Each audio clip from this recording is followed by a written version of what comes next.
கோயம்புத்தூரினுடைய இதயமே நம்ம central theatre தாங்க.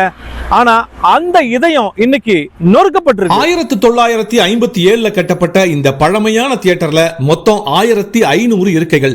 தென்னிந்தியாவின் இரண்டாவது 70mm theatre, 1994 first DTS theatre, first Dolby sound system, first AC theatre அப்படிங்கிற எல்லா பெருமையும் சென்ட்ரல் தியேட்டருக்கு தாங்க.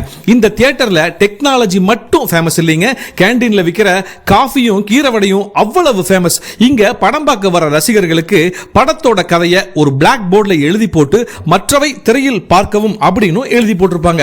கபாலி படத்தை காண கோவை சென்ட்ரல் திரையரங்கில் ஆயிரக்கணக்கான ரசிகர்கள் குவிந்தனர். இந்த அளவுக்கு பெருமை வாய்ந்த நம்ம கோயம்புத்தூர் சென்ட்ரல் தியேட்டர் தன்னுடைய கலை பயணத்தை இப்போ இனிதே நிறைவு செய்யுது.